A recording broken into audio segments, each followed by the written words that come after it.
Today we will teach you simple methods how to work with Goddess Kali, and we will also answer some questions regarding Goddess Lilith and Kali and how they relate. So we are going to talk about summoning Kali and connecting with her energy. Right now you see yantra here on the screen. You see this symbol here on the screen.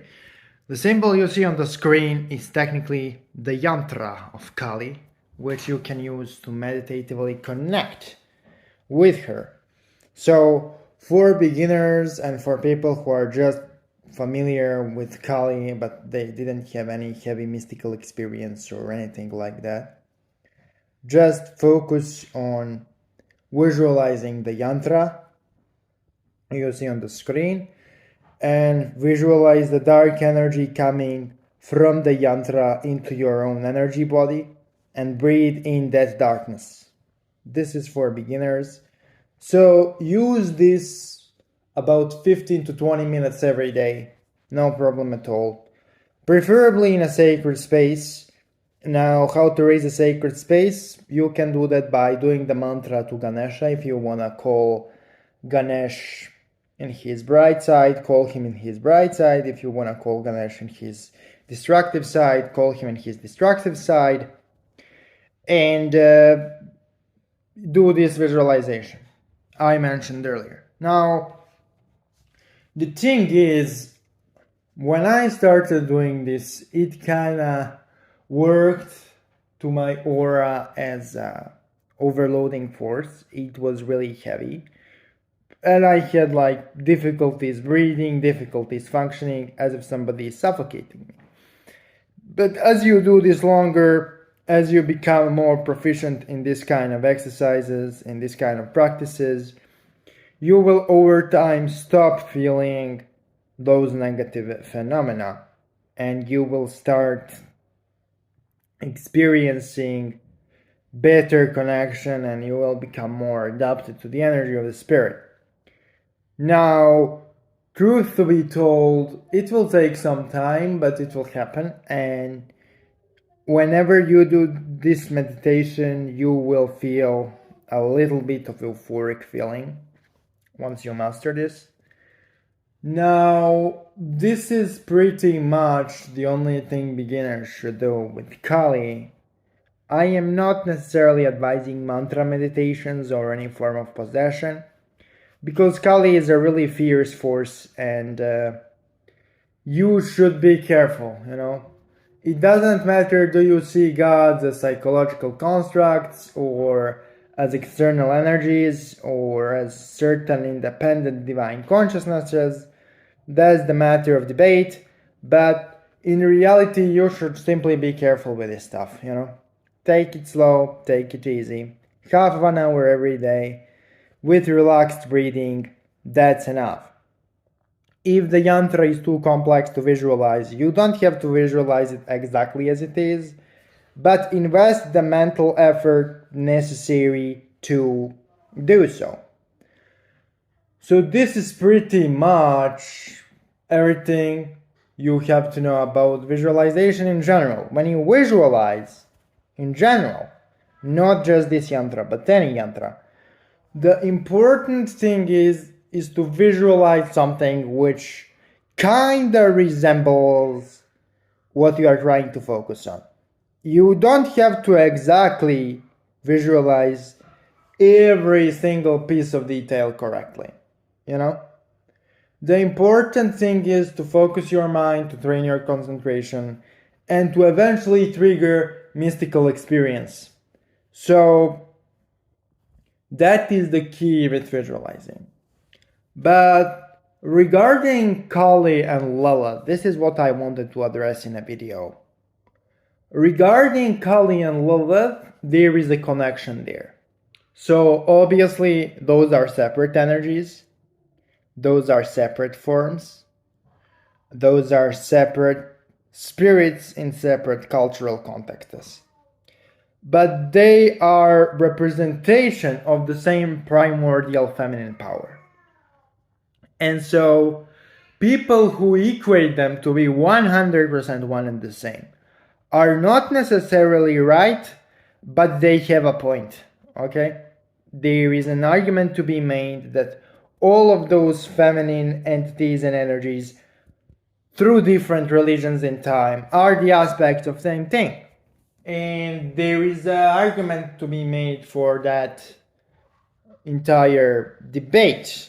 However, one trend I noticed is that people who tend to go into this stuff, right? So they can go from pagan background, Christian background, New Age background, usually backgrounds which are not really spiritual in nature, which lack spiritual dedication from the young age, right? They tend to react to all of this in a really weird way. So when you work with those fierce feminine energies, what happens a lot of the time is people start having negative experiences because the energies and the forces they are working with are triggering within them necessary psychological, spiritual, and physical process of reformation, of rebirth. Let me kind of explain this a little bit more. When you start working with this, those energies, those spirits, those aspects of you, doesn't matter what perspective you take on this, it starts bringing up your own bullshit, right? And it starts bringing the aspects of your personality, the aspects of your being, the aspects of your habits and behaviors as a person, as well as the aspects of your circumstances, which you have to change. They expose you to the self-sabotage you constantly inflict upon yourself, and they force you to deal with that self-sabotage and to stop doing it.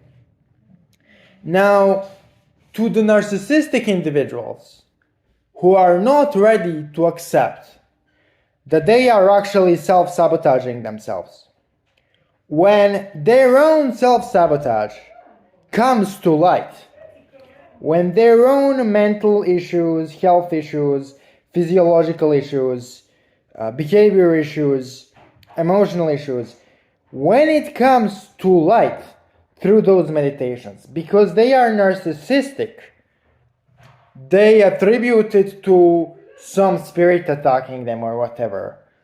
And they then start interpreting the forces they are working with, the energies that they are working with, gods they are working with, as malevolent, and then hell breaks loose. Because if you are confronted with your own issues as a consequence of those meditations and visualizations, and if you refuse to accept that what you are experiencing is your own self-sabotage, if you try to externalize that self-sabotage, if you try to blame it on something else, hell will break loose. Especially because when you start doing those meditations, you are kind of permanently entering, to a degree, alternate state of mind. And what happens as a result of that is you become much more sensitive to your own psychological instructions, to your own ability to affect your own body through your own willpower. And if you refuse to accept that you are self-sabotaging yourself in your life most of the time, what will happen is you will continue that self-sabotage. But because you permanently entered altered state of consciousness through those meditation practices, that self-sabotage will be more intense. Because reaction of your body to your mental instructions, to your thoughts, will be higher. And so you will literally self-sabotage yourself to the point of living hell in your life, which is exactly what I see with a lot of so-called spiritual and occult practitioners. You know, They start practicing meditation, they start practicing all kinds of rituals, all kinds of practices. And then when it comes to the point where they have to acknowledge their self-sabotage, they pretty much refuse to do so.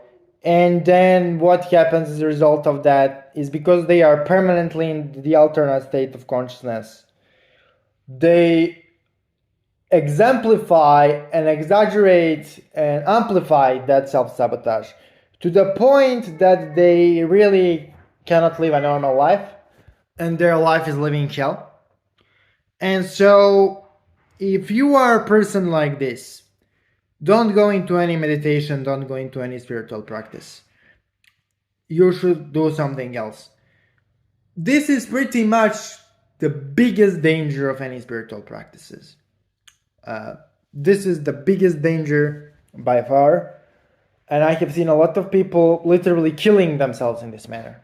Not necessarily physically killing themselves, but killing themselves to the point that they cannot live a normal life at all.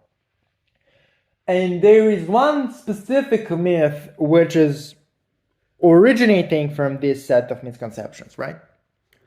One myth is that, Kali is like dangerous and you shouldn't work with Kali because she is fierce, okay? I did like Kali meditation for years, and what I can say is that Kali tends to bring up your self-sabotage more intensely than majority of the spirits I work with. Majority of the forms I work with.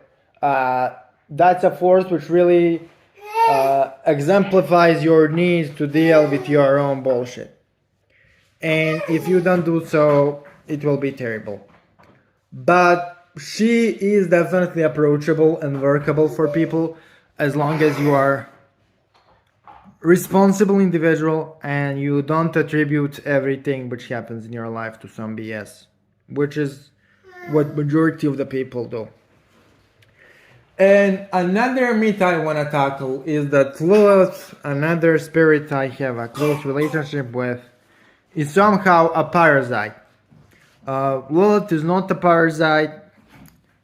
People who claim she is a parasite are simply irresponsible, and they blame their own problems on the spiritual forces they work with. They blame their own problems on energies. Talk to you soon.